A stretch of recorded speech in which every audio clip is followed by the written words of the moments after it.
No wife, no kids, no life. That was my brother's family's verdict at Christmas. They all nodded in agreement as they talked about how my savings were pointless, how I was just taking up space. I smiled, stood up, and left.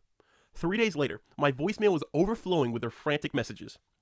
I never thought I'd be sharing this, but after what happened at our family Christmas gathering, I need to get this off my chest. Fair warning, this might be long. I'm still trying to process everything. You know that moment when you step into a room and everyone suddenly falls silent? That's how my Christmas morning began. I arrived at my mom's house at exactly 10 a.m., the time she had told me to come, only to realize everyone else had been there for hours. The presents under the tree had already been opened, breakfast dishes were clearly being put away, and my brother Andrew's son, Christian, was completely absorbed in his new video games. That should have been my first red flag. They hadn't even waited for me, though my mom had specifically said 10 a.m.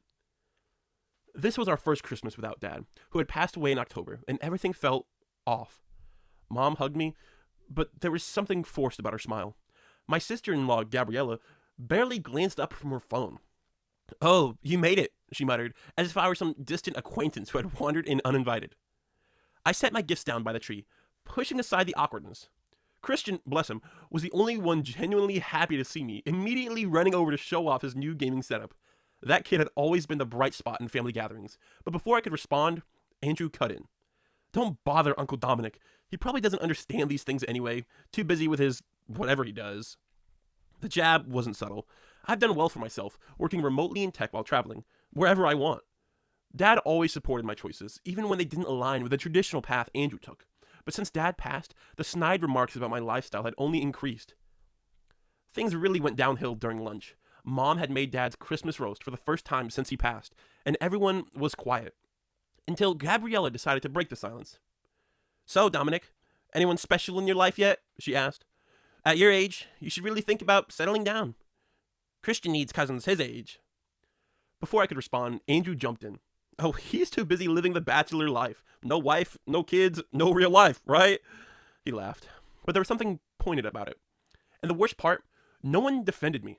Some nodded, others just looked away. But it was clear that this wasn't the first time they had done this discussion about my life. I kept my cool, focusing on my food. "My life is actually pretty full," I said simply. "Full of what?" Gabriella challenged, setting down her fork. "Working all day behind a screen, traveling alone to empty hotel rooms. That's not living, it's just existing. You're wasting your potential. Your father would have wanted." "Don't," my voice became sharper than I intended. "Don't tell me what Dad would have wanted." The tension at the table was suffocating. Mom tried to shift the conversation, asking about New Year's plans, but Andrew wasn't done. "You know what? No, we need to talk about this." Andrew leaned forward, lowering his voice as if he were about to impart some deep wisdom. "The will reading is next week, and we need to be realistic here. You've got all this money saved up, but no responsibilities, while we're trying to give Christian the best life possible. It's not fair." Fair. That's when I noticed Mom's expression. Guilt. She wouldn't even meet my eyes. "What do you mean, realistic?" I asked, though I was already starting to piece it together. Gabriella jumped in, her tone artificially sweet. "We've had some expenses. Christian's private school, the house renovations. Your dad promised to help before he, we had to borrow against what we knew was coming from the will." My stomach dropped.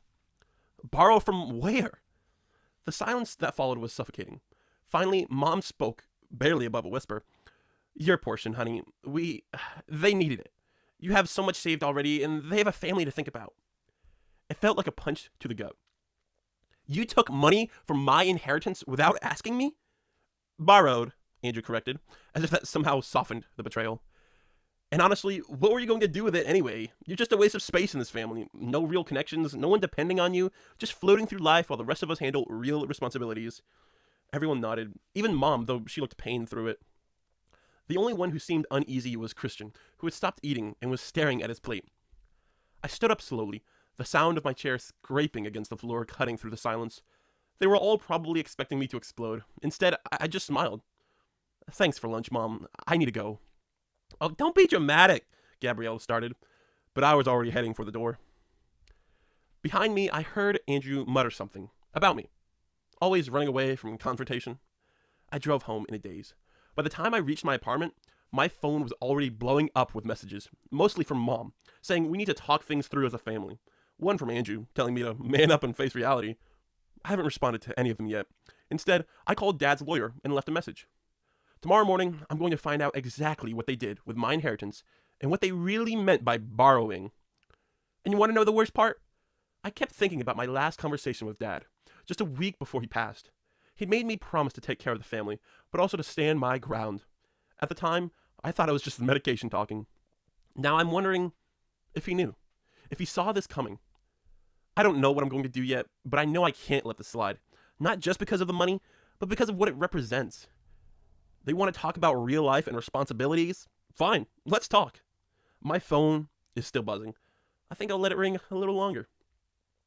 Update. First, I want to thank you all for the support on my last post. I never expected such an overwhelming response. A lot has happened in the past 48 hours, and honestly, I'm still trying to process it all. What I found out goes way beyond what I could have imagined. This goes deeper than I ever imagined. Matter of fact, yesterday morning, I met with Dad's lawyer, Mr. Wilson. The moment I walked in, I could tell something was off. He didn't look surprised to see me. That was my first clue. "I've been expecting your call," he said, pulling out a thick folder. "Your father left specific instructions regarding the situation." Turns out, Dad knew. He knew everything. The meeting began with Mr. Wilson showing me a series of loan documents, all in my name. My signature had been forged on at least 6 different documents over the past year, each one withdrawing money from my portion of the inheritance. Dad had apparently placed that money in a trust. The total amount? Just over $285,000. I felt sick looking at those signatures. They weren't even good forgeries. But here's where it gets interesting. Mr. Wilson pulled out another document, Dad's real will, dated just 2 weeks before he passed. "Your father amended this after a concerning conversation with your brother," he explained. Then he showed me the bank statements. Andrew and Gabriella weren't just struggling, they were drowning in debt. The private school they were constantly bragging about, they hadn't paid tuition in months. The house renovations? Mostly funded by credit cards. They had been living way beyond their means for years, using Dad's declining health as leverage to borrow money. While Mr. Wilson was explaining all of this, my phone kept buzzing. When we took a short break, I finally checked it. 27 missed calls, 15 voicemails, dozens of texts. A few highlights. Andrew: "You're being selfish. Christian's future is at stake here." Gabriella: "Your father would be ashamed of your behavior." And lastly, from Mom: "Please, honey, we need to talk this through. They've made mistakes, but they're family." But you want to know the message that hit the hardest? It was Christian. "Uncle Dom, I'm sorry about Christmas. Dad and Mom were wrong to say those things." He's only 12, yet he seems to understand more than his parents. Then Mr. Wilson revealed Dad's master stroke. The amended will had clear conditions. Any money taken through unauthorized loans must be repaid before anyone can have access to their full inheritance. And the best part? Dad put me in charge of overseeing the repayment plan. "Your father was very clear about this," Mr. Wilson said, handing me a handwritten letter from Dad. "Dominic understands the value of money and responsibility better than anyone gives him credit for. He'll make the right choices." Just as we were finishing up, Mr. Wilson hit me with one final bombshell. "There's something else you should know," he said, pulling out another document. "Last month, your brother approached me, trying to have you finally declared financially responsible. He wanted control over your entire portion of the inheritance." Suddenly, all the judgmental remarks about my lifestyle and travels made sense.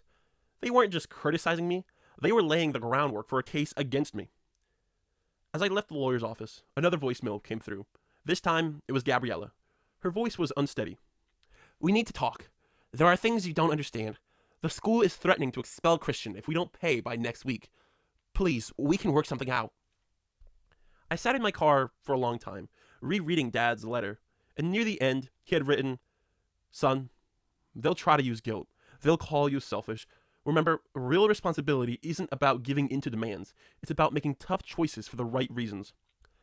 Then came a line that stopped me cold. "Check the garage at the old house. Bottom shelf, behind the paint cans. I left something there you'll need." I drove straight to Dad's, Mom's house. No one was home, which was a relief. The garage was exactly as he had left it, his tools still arranged with military precision. Behind the paint cans, I found a small fireproof safe. The combination? My birthday. Inside was another letter, several USB drives, and a meticulously detailed ledger of every loan Andrew had taken out over the years, not just for my inheritance, but from Dad as well. The amounts were staggering. The letter began. If you're reading this, they finally pushed too far. Here's everything you need to protect yourself and help them learn. My phone buzzed again. A text from Mom. They're coming over tomorrow morning. Please come. We need to sort this out as a family. I looked at the contents of the safe spread out on my desk, then back at Dad's letter. The last line read, "Sometimes love means standing firm. You're stronger than they think you are." Tomorrow's meeting was going to be interesting. I'd already made copies of everything and sent them to Mr. Wilson for safekeeping. I was done being the family pushover, but I wasn't here for revenge either. Dad trusted me to handle this the right way, and that's exactly what I intended to do. The latest message on my phone was from Christian. "Are you coming tomorrow? I hope you do. Someone needs to tell them the truth." Out of all the messages, that was the one I chose to focus on. Update 2. I should have known something was off the moment I pulled up to Mom's house this morning. 3 extra cars were in the driveway. Andrew hadn't just brought Gabriella, he had brought reinforcements. Inside, Aunt Linda, Uncle Pete, and a family friend who had happened to be a financial advisor were already seated in the living room, arranged like some kind of intervention panel.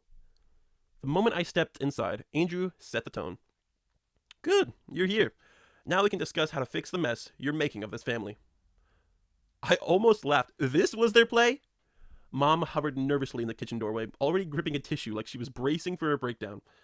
Gabriella sat perfectly composed on the couch, her makeup flawless, like she was about to walk into a business meeting instead of a family showdown. Christian was nowhere in sight, probably went to a friend's house to keep him away from the chaos. I walked over and sat down. Not just anywhere.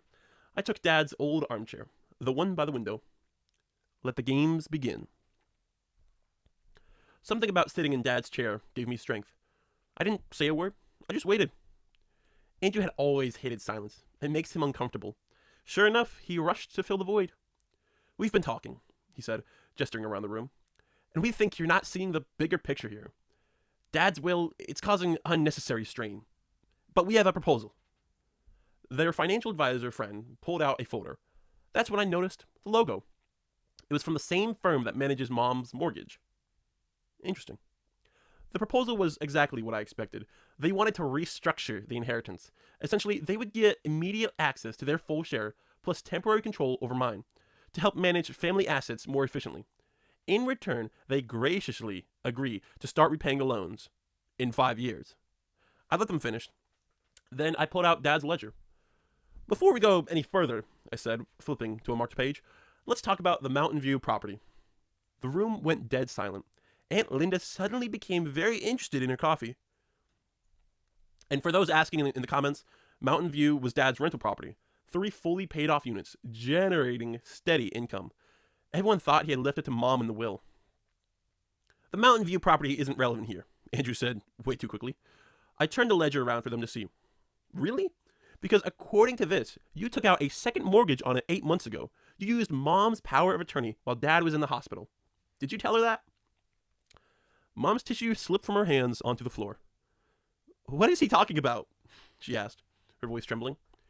"It was temporary," Gabriella jumped in. "We needed capital for an investment opportunity. It's all under control." Under control? I turned to their financial advisor friend. "Is that why the property is in pre-foreclosure?" That's when Mom broke down. Not quiet tears, but deep, gut-wrenching sobs that made everyone flinch. "Those units, Brooks and I bought those when we first got married. That was our retirement plan." Andrew shot me a look of pure hatred. "You had no right to go digging into private family matters." "Private? Like forging my signature on loan documents? Or like the 3 credit cards you opened in Mom's name?" More silence. The financial advisor started gathering his papers. "That's different," Andrew snapped, his voice edging towards desperation. "We were protecting the family interests. You never understood what that means. You just travel around, no responsibilities, while we..." "Lost $500,000 in online trading," I cut in. Andrew's jaw clenched. "Borrowed against every asset you could find. Maxed out Christian's college fund." Gabriella shot up from the couch, furious. You think you're so perfect? At least we're trying to build something. What do you have? Empty apartments in different cities? Photos of places no one cares about?" I met her gaze calm. "I have no debt. I said quietly, and I have Dad's trust. A small voice interrupted from the stairs. Is it true about my college fund? Everyone turned. Christian sat on the middle step, clutching his phone. He must have been listening the whole time. Honey, go to your room, Gabriella started, but Christian cut her off. I recorded everything, he said, his voice shaking. From the start, Uncle Dom wasn't lying about you stealing, was he? The next few minutes were, oh my goodness, chaos. Gabriella was crying, Andrew was shouting, Mom was still sobbing about Mountain View, Aunt Linda and Uncle Pete slipped out during the commotion. The financial advisor quietly handed me his card before leaving. Turns out, he'd been trying to warn the family about Andrew's schemes for months, and in the midst of it all, Christian came and sat beside me. He didn't say anything, he just took the armrest of Dad's chair. It was a small gesture, but it meant everything. I pulled out the final document. Dad's amended will, the one with the repayment conditions. Here's what's going to happen, I said, laying it all out. Mountain View goes into immediately trust management to stop the foreclosure. All credit cards in Mom's name are now canceled. Christian's remaining college fund is frozen in a new account, one only he can access when he turns 18. And you two? I looked directly at Andrew and Gabriella. Start mandatory financial counseling next week. Or what? Andrew sneered. Or I take this folder of forged documents to the police. Silence. Finally, Mom spoke, her voice raw from crying. The units, can they be saved?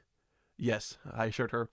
Dad left enough in the estate to cover it, but Andrew and Gabriella have to agree to the terms. All of them. I handed out copies of the repayment plan. As they read, my phone buzzed. A text from Mr. Wilson. Your father would be proud. Meeting tomorrow to finalize everything. Before anyone could argue, Christian spoke up again. Dad, just sign it, please. I don't want to have to show everyone at school what you really did.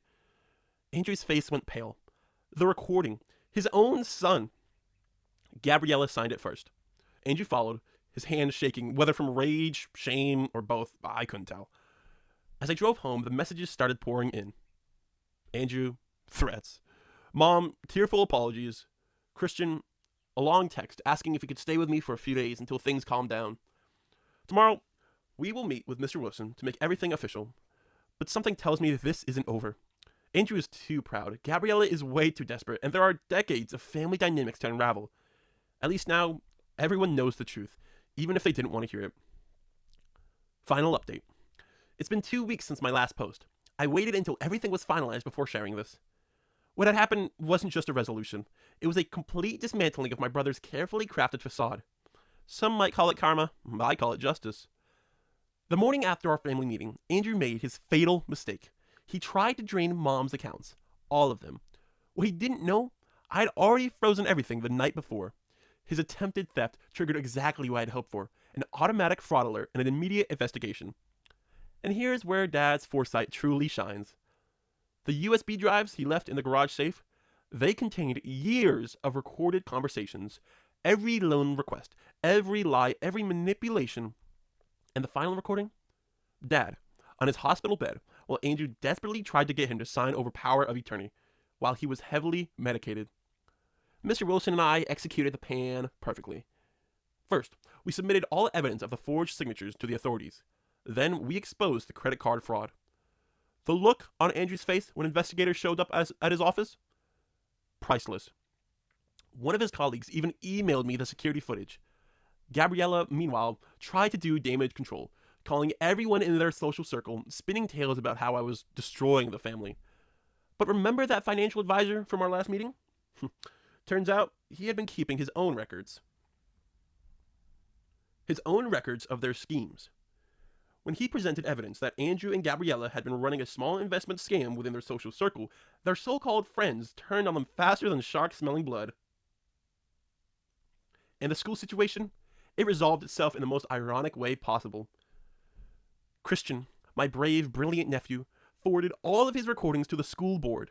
Not only did they grant him emergency financial aid, but they also launched an investigation into the donations Andrew and Gabriella had been claiming on their taxes. Spoiler alert, those donations never existed.